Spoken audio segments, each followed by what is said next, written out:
The transmission hijacked every communications system on Earth at precisely 9:47 a.m. James Rourke was reviewing diplomatic protocols when his computer screen blazed white, followed by every monitor in the UN Crisis Response Center. Coffee splashed across his desk as he jerked backward, but his attention never wavered from the display. The face that materialized war impossibility like a crown. Silver skin rippled with an internal luminescence, while obsidian eyes reflected nothing, not even light. Elaborate robes draped across a frame that suggested humanoid biology twisted through an alien filter. When the being spoke, its mouth formed shapes that didn't match the flawless English emerging from the speakers. Inhabitants of Earth. The voice carried the temperature of deep space. I am Envoy Krelthers of the Dominion Collective. For 12 millennia, we have shepherded 1 million civilizations toward prosperity. Your isolation ends today. Rejoice, you have been chosen for protection. James reached for his phone, but the device remained dark and useless. Around him, analysts and communications officers stood frozen, their faces reflecting the blue glow of hijacked screens. Someone's water bottle hit the floor and rolled away, the sound impossibly loud in the absolute silence. Krelthers continued, synthetic warmth never touching those black eyes. The Dominion has maintained galactic order across epochs you cannot imagine. We prevent wars. We eliminate chaos. Under our guidance, species transcend their primitive limitations and join the civilized universe. Safety, however, demands contribution. The display shifted to columns of data, numbers, percentages, incomprehensible alien script flowing past like a verdict. James leaned forward, his diplomatic training parsing the information into something his stomach immediately rejected. Earth will remit 70% of rare earth elements, 40% of agricultural output, 30% of manufactured goods. Krelthers gestured at the scrolling demands. Additionally, immediate transfer of all technological innovations upon discovery. 10 million humans annually will serve in Dominion peacekeeping operations. Selection by random lottery ensures fairness. Whispers erupted across the operations center, building into angry shouts. James gripped his desk edge hard enough that his knuckles turned white beneath brown skin.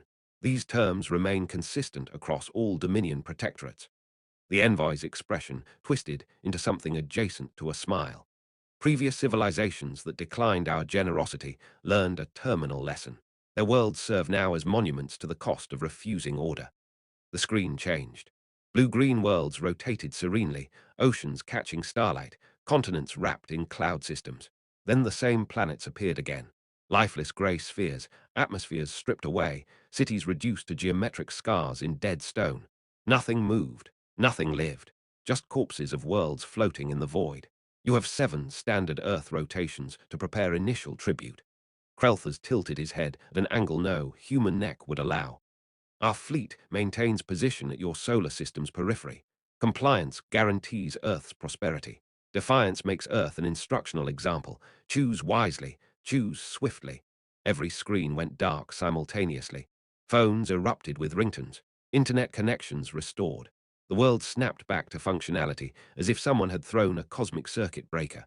But nobody moved. The silence stretched like a held breath.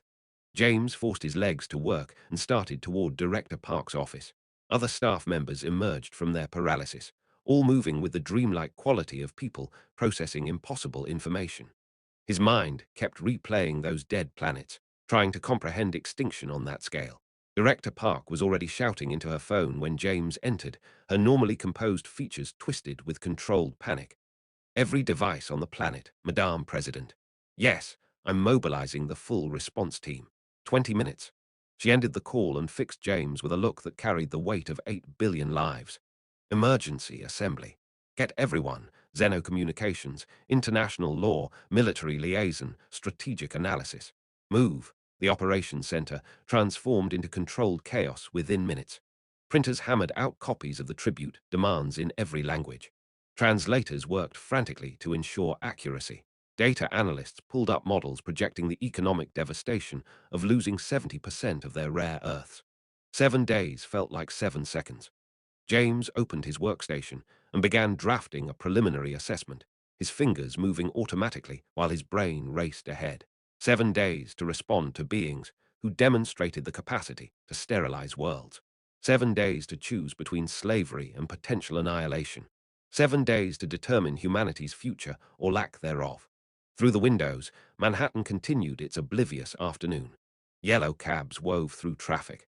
Pedestrians hurried along sidewalks clutching coffee cups. Nobody out there understood yet that their species had just received an ultimatum from the stars. By midnight, everyone would know. By tomorrow, the panic would begin. James saved his document and stood. Director Park was assembling the crisis team, and he had information they would need. 7 days wasn't much time to save a world, but it was the only time they had. The emergency summit convened at midnight in the secure conference facility 300 feet beneath UN headquarters. President Amanda Webb occupied the head position, her silver hair and steady gaze projecting calm authority even as the world teetered on the edge of forever. Leaders from every nation filled the remaining seats or appeared on wall-mounted displays. We've all reviewed the transmission. Webb's voice cut through the tension like a scalpel. We've all analyzed the demands. We have 5 days remaining. I want assessments from every division, starting with science. Dr. Nina Torres stood, tablet gripped in both hands. She was young for her position as Earth's chief astrophysicist, but her work had earned her this seat. She pulled up data on the surrounding displays. The fleet at our system's edge contains approximately 300 vessels. Her voice remained steady despite the tremor in her hands. We've examined them with every telescope and sensor available. Their smallest craft dwarfs our largest space station by a factor of 3. She swiped to a comparison image. Human spacecraft rendered as insects next to the massive alien vessels. The visual spoke volumes no words could improve. Based on energy signatures we're detecting, the technology exceeds ours by centuries, possibly millennia. Torres met Webb's eyes directly. Their weapon systems, analyzed from this range, could reduce our planet to debris in minutes, maybe faster. General Marcus Stone leaned forward, scars on his hands telling stories of combat service that stretched back 30 years. What about our defensive capabilities? Can we mount any resistance? Torres shook her head slowly. We'd lose, General, quickly and completely. Our weapons are designed for terrestrial warfare. Even deploying our entire nuclear arsenal wouldn't destroy more than a handful of their ships. They'd have 290 vessels remaining to retaliate. Stone's jaw tightened, but he nodded. He understood mathematics. He understood when odds became impossibilities. So military options are non-existent. European Union Chancellor Viktor Petrov spoke from his video feed. Then we negotiate. We must find acceptable terms. Perhaps we offer less tribute in exchange for technology or knowledge. James cleared his throat. The envoy specified that terms are non-negotiable. These are standard conditions they've applied across 1 million civilizations. They don't bargain, they dictate. President Webb studied the faces around the table. What if we refuse? What if we say no and prepare for consequences? Then they annihilate us. African Coalition Representative Amara Obi looked like she hadn't slept since the transmission arrived. Those images of dead worlds weren't hypothetical. They've done this before. They'll do it again. Stone stood abruptly, planting his palms on the conference table. Maybe those worlds attacked first.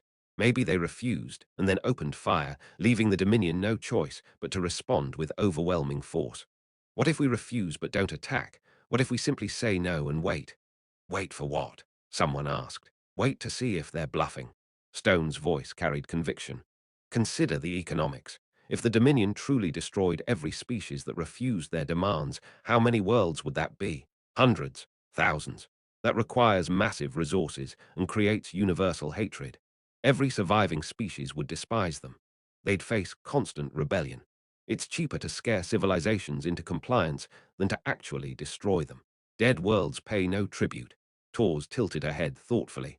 You're suggesting their threats are designed to produce obedience without requiring follow-through. It's a possibility worth considering, Stone said. Webb's expression hardened. We can't gamble 8 billion lives on a possibility, General. If you're wrong, every man, woman, and child on Earth dies. Can you accept that responsibility?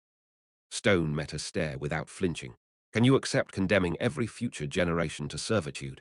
If we pay this tribute, we'll never stop paying. Our children will pay. Their children will pay. We'll exist only to feed the Dominion's power. Is that better than extinction? The room erupted in shouted arguments. Voices overlapped in angry collision. Some leaders agreed with Stone. Others called him reckless. A few remained silent, calculating options in their heads. James recorded everything on his tablet, documenting arguments for and against compliance. Webb raised her hand, and silence gradually returned. We're not deciding tonight. We still have 5 days. Dr. Tors, I need your team studying that fleet constantly. Find weaknesses, vulnerabilities, anything exploitable. General Stone, develop defensive strategies. Even if our chances are minimal, we should understand how to fight if necessary. She turned to James.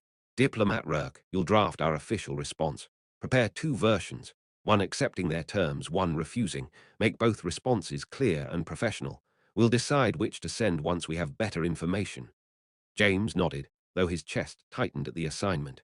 Writing words that might doom or enslave humanity wasn't a task anyone wanted. But someone had to translate Earth's choice into language the galaxy would understand. The meeting continued for hours. They discussed resource distribution if they paid tribute. They debated evacuation plans if they refused and faced destruction. Every scenario involved suffering. Every choice demanded sacrifice. When the summit finally adjourned, people filed out slowly, exhausted and terrified. James gathered his notes and headed for the exit. President Webb caught his arm gently as he passed. This is an impossible task I've given you, she said quietly. Someone has to do it, James replied. Yes, Webb's eyes carried a weight that aged her beyond her years. But that doesn't make it easier. Write from your heart, James. Write what you truly believe Earth should say to these beings. Let your words carry our spirit, whatever we decide that spirit should be. James walked to his office through empty corridors, his footsteps echoing off walls. He sat at his desk, opened a blank document, and stared at the cursor blinking like a countdown timer. 2 versions, one accepting slavery, one choosing possible death. He began to type. The 7th day arrived wrapped in grey clouds over New York. James hadn't slept properly in 5 days.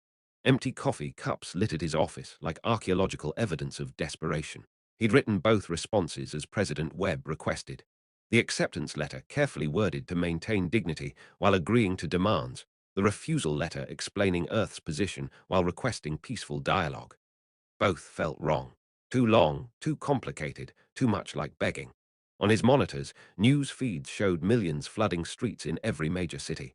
Some carried signs demanding resistance. Others held signs pleading for survival. Religious leaders prayed. Parents clutched children. The whole planet held its breath. The final summit convened at noon, only senior leaders this time.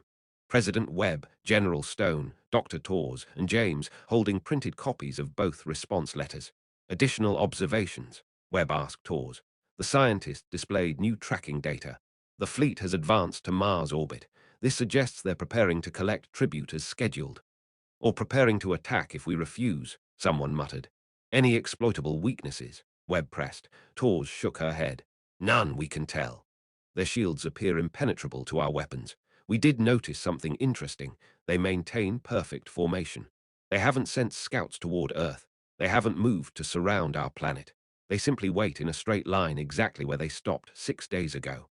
Stone leaned forward. It means they're confident. Absolutely confident. They believe we'll comply without resistance because they've done this so many times before that they follow standard procedure. Send message, wait 7 days, collect tribute.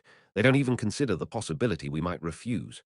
Or, another general interjected, positioning doesn't matter because they can destroy us from any location.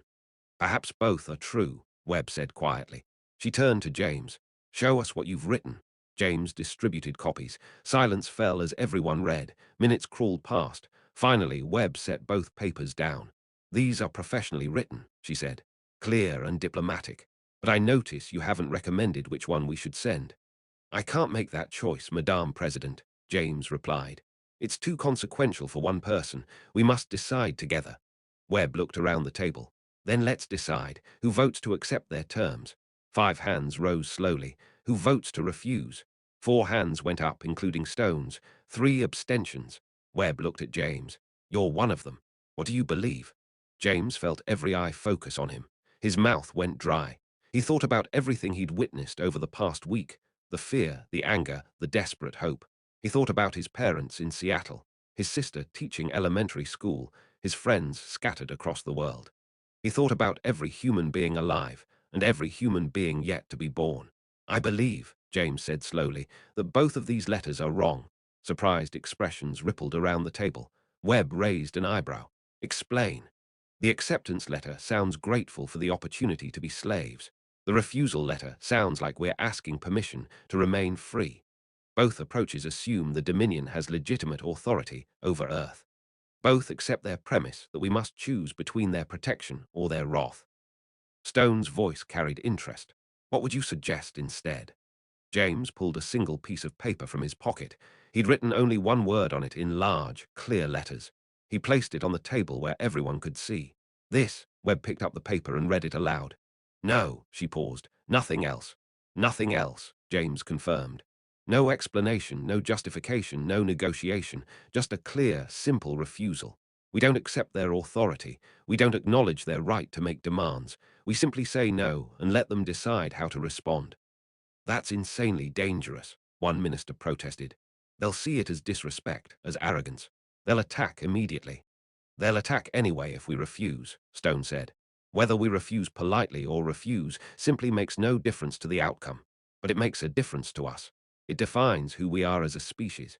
Tors spoke up unexpectedly. From a strategic standpoint, a short response reveals less information. Long explanations tell them we're afraid, that we're trying to justify ourselves. A single word tells them nothing except our decision. Discussion erupted again. Arguments flew back and forth. James sat quietly, watching and listening. He'd said what he believed. The rest belonged to the leaders. President Webb finally stood, and everyone stopped talking. We'll vote one final time. Not on acceptance or refusal. We've established this room is divided on that question. Instead, we vote on whether our response should be long or short. Do we send one of James's detailed letters, or do we send a single word? Clever approach, James thought. It allowed people to vote without directly choosing between slavery and death. Hands went up quickly. 10 voted for the short response. Only 2 preferred the longer letters. Then we're decided. Webb looked at James. Prepare the transmission. One word. Send it on all frequencies, just as they sent their message to us. Make sure every ship in their fleet receives it. Make sure it broadcasts across the entire galaxy. If we're going to refuse the Dominion Collective, let everyone know we did it clearly and without apology. James left the conference room with trembling hands. This was really happening. Earth was about to tell the most powerful force in the galaxy that it would not obey. The communications center buzzed with technicians preparing broadcast equipment. James sat at the main control station and typed the single word into the transmission program. He configured it to broadcast on every frequency humans knew: radio, laser, quantum, every method for sending messages through space. His finger hovered over the send button. This was the moment. After this, there was no going back. Earth would have spoken. The galaxy would hear. He pressed the button. The word traveled across space at the speed of light, reaching the Dominion fleet in minutes, spreading beyond them to distant stars and alien worlds. Everywhere beings listened to communications, they would hear Earth's response. One word, simple and clear, impossible to misunderstand. No. The council chamber aboard the flagship was constructed from materials that didn't exist in Earth's solar system. Walls glowed with bioluminescence. The floor reflected like mercury. Krelthers stood at the center, surrounded by holographic displays showing data from hundreds of worlds.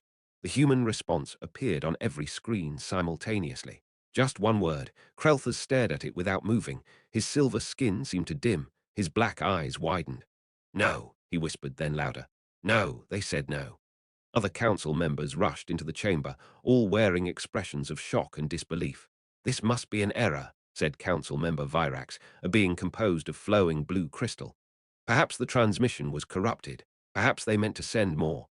The signal was clear and complete, the communications officer reported, a small creature with multifaceted eyes. They sent exactly what they intended. One word, no. Krelthers felt something he hadn't experienced in centuries. Genuine fear, cold fear that made his hands tremble. In 12,000 years, he said slowly, no species has ever refused Dominion protection. Not one. Every civilization we contacted understood the wisdom of compliance. This isn't possible. But it has happened, Virax said. The question now is what we do about it. We destroy them, another council member said quickly. We make an example as we promised. We show the galaxy what happens to species who defy the Dominion. Do we? Krelthers asked. The question made everyone stop and look at him. Do we really destroy them? Of course, Virax said, though uncertainty crept into his voice. We must. We threaten destruction. If we don't follow through, our threats become meaningless. Every species in the galaxy will stop paying tribute. Our entire system collapses. Krelthers walked to a display and changed the image to show historical records. Thousands of species, thousands of worlds, all paying tribute to the Dominion. Look at this data carefully, he said. Every single one of these species accepted our terms within the 7-day period. Most accepted within 3 days. Some accepted within hours. Not one of them needed to be destroyed. Not one required military action. Do you understand what this means? The other council members looked at each other nervously. It means, Krelthers continued, that we have never actually destroyed a world for refusing tribute. We've never had to. The images we show of dead planets, those were worlds destroyed by natural disasters or wars between primitive species before we arrived. We simply claimed credit for their destruction to make our threats more convincing. Shocked silence filled the chamber. You're saying we've been bluffing for 12,000 years? Virax asked quietly. Yes, Krelthers admitted, and it has worked perfectly. Until now. On Earth, in a facility deep beneath the Rocky Mountains, Intelligence Director Rachel Kim sat, surrounded by computers and monitoring equipment. Her team had been working continuously for 6 days to decrypt Dominion communications. The encryption was complex, but not impossible. Piece by piece, they decoded enough to understand basic conversations. What she heard now made her sit up straight. Get me President Webb immediately, she told her assistant. Emergency line, this can't wait. Within minutes, Webb's face appeared on Kim's screen. What have you found? The Dominion is panicking, Madame President. We broke their encryption. Their internal communications reveal they've never destroyed a world before. All their threats are based on lies. They show images of dead planets they found and claim they destroyed them. But it's not true. They've been bluffing for thousands of years. Webb leaned closer to her screen. You're certain? As certain as I can be with full decryption, Kim replied.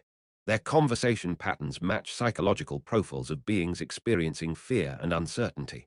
They're not acting like conquerors preparing for battle. They're acting like politicians worried about maintaining an illusion. If this is true, Webb said slowly, then our refusal has created a crisis for them. If they don't destroy us, other species will learn Dominion threats are empty. Kim nodded. They'd have to commit real genocide to maintain their false reputation. That changes everything about who they are and how the galaxy sees them. Continue monitoring their communications, Webb ordered. I need to know everything they say and do, every doubt, every fear, every plan. The screen went dark. Kim turned to her team. You heard the president. Maintain continuous monitoring. This is the most important work we'll ever do. 3 hours later, she heard something that changed everything again. The council members were arguing. Some wanted to attack Earth immediately. Others wanted to leave and hope everyone forgot about the humans. But the loudest voice belonged to Krelthers, and what he said made Kim smile for the first time in a week. We cannot destroy Earth, the envoy insisted. If we do, we become exactly what we've pretended to be. We become killers. We become tyrants. More importantly, we'll face resistance from every world we control. They don't fight us because they believe we're too powerful to defeat. But if we actually wage war against Earth, we'll show our true military capacity, and some species will realize they can fight back successfully. So what do we do? Virax asked. We can't ignore this refusal. We leave, Krelthers said. We leave the system, and we never speak of Earth again. We'll tell other species that humans are dangerous and unpredictable, not worth the effort of conquest. We'll make it seem like we chose to avoid them rather than admit they refused us. Kim recorded everything and transmitted it directly to President Webb, General Stone, Dr. Torres, and James Rourke. Everyone needed to know. Earth had called the Dominion's bluff, and the Dominion had blinked first. President Webb stood in the United Nations General Assembly, facing representatives from every nation on Earth. Behind her, enormous screens showed the Dominion fleet still maintaining position beyond Mars, waiting for something that would never come. Citizens of Earth, Webb began, her voice broadcast across the entire planet. 3 hours ago, our intelligence division fully decoded the Dominion Collective's internal communications. What we learned changes everything we thought we knew about our situation. She paused, letting tension build. In the assembly hall, people leaned forward. Around the world, billions stopped what they were doing to listen. The Dominion has been lying, Webb said clearly. For 12,000 years, they've maintained their power through deception. The dead worlds they showed us were not destroyed by the Dominion. Those planets died from natural disasters or primitive wars. The Dominions simply claimed credit to make their threats more frightening. In truth, they have never destroyed a species for refusing tribute. They've never had to, because no species has refused. Until now. Gasps and shouts filled the assembly hall. Webb raised her hand for silence. Our single-word response created a crisis for them. They're debating what to do. Some want to leave our solar system quietly and never mention us again. Others want to negotiate. None of them want to actually fight us. Not because we're strong enough to defeat them, but because fighting would expose their true military capacity to the rest of the galaxy. Other enslaved species would realize the Dominion's threats are empty. Rebellion would spread across 1,000,000 worlds. Behind her, new images appeared, recordings of the Council's debates translated into Earth languages. People watched Krelthers argue with other Council members. They heard the fear in alien voices. They saw the uncertainty in alien movements. We took a terrible risk, Webb admitted. We gambled with human survival based on instinct and analysis. We believed the Dominion's threats were too perfect, too consistent, too similar across thousands of years. We believed that real conquerors would show more variety in their approaches. And we were right. In his office, James watched the broadcast with tears streaming down his face. His simple response, just one word, had changed everything. He thought about the hours spent writing those long, detailed letters. All that effort would have been wrong. Sometimes the simplest statement carried the most power. General Stone sat in the Defense Command Center, watching radar displays track the Dominion fleet. His staff worked quietly around him, monitoring every ship for signs of movement. But the alien vessels remained still. They weren't preparing for attack. They were simply sitting in space, trying to decide what to do about a species that had refused to be afraid. Dr. Torres was in her laboratory analyzing new data from the alien ships. Now that the immediate threat had passed, she could focus on learning rather than just surviving. The Dominion's technology remained far ahead of human science, but maybe humans could study it peacefully now instead of facing it as weapons. Madam President, a voice called from the assembly floor, what happens next? Will the Dominion leave? Will they accept our refusal? We don't know yet, Webb answered honestly. Their debate continues. But I want to share one more piece of information with you and with the entire galaxy. She pressed a button on her podium. The screens changed, showing a new message being broadcast from Earth, not just to the Dominion fleet, but to every star system within range of human transmitters. The message was written in multiple languages and mathematical formats so any species could understand it. The message said, "The Dominion Collective's threats are empty. They have never destroyed a species for refusing tribute. They rule through fear and lies. We are humans of Earth. We said no to their demands. We still exist. If you want to be free, you can refuse them too. You don't have to be afraid anymore." The assembly hall erupted in noise. Some people cheered, others shouted questions. A few looked terrified at the implications. Webb waited for quiet. "This is a risk," she admitted. "A massive risk. If we're wrong, if the Dominion does decide to destroy us to maintain their reputation, then we die. But if we're right, we will have started something that cannot be stopped. We will have given hope to species who have been enslaved for thousands of years. We will have shown the galaxy that the Emperor has no clothes." In the darkness of space, aboard the Dominion flagship, Krelthers watched Earth's new message spread across the galaxy. His hands shook, his silver skin turned almost white. "They're telling everyone," he whispered. "They're revealing the truth to the entire galaxy." Virak stood beside him, staring at the screens. "What do we do?" "Nothing," Krelthers said quietly. "There's nothing we can do. If we destroy Earth now, we prove they were right to fear us, but also prove we can be fought. If we leave them alone, we prove their message is true, and our threats are empty. Either way, the system we built over 12,000 years ends today." As they watched, new signals began appearing from across the galaxy. Other species had heard Earth's message. Some sent messages of support. Others asked questions. A few, the bravest ones, sent their own refusals to pay tribute. On a planet called Threnody, a species of six-limbed beings gathered in their capital city. They'd paid tribute to the Dominion for 400 years. Their leader, an elderly male named Korax, read Earth's message aloud to his people. "They said no," Korax told the crowd. "One species, younger than us, with less technology than us, simply said no, and they lived. The Dominion did not destroy them." What should we do? Someone called from the crowd. Korax smiled for the first time in decades. We say no too. On an ocean world called Pelagios, intelligent cephalopods swam through their underwater cities, sharing Earth's message through bioluminescent patterns and sonar pulses. Their council representatives prepared their own refusal. On a volcanic world called Pyros, silicon-based beings who communicated through electromagnetic fields decided they would no longer send their rare isotopes to the Dominion. They would keep their resources for themselves. Across the galaxy, on worlds so distant that light from their stars had not yet reached Earth, species were making the same choice. They were refusing. They were saying no. They were choosing freedom over the full security of Dominion protection. Within 1 week, 3,000 worlds stopped paying tribute. Within 2 weeks, 10,000 worlds joined the rebellion. Within a month, the Dominion Collective's tribute system collapsed completely. The Dominion fleet left Earth's solar system without firing a single shot. They went home to their council chambers and argued about how to rebuild their power. But power built on lies and fear is difficult to restore once the truth is known. On Earth, President Webb addressed her world one final time that month. "We didn't intend to start a galactic revolution," she said. "We only wanted to remain free.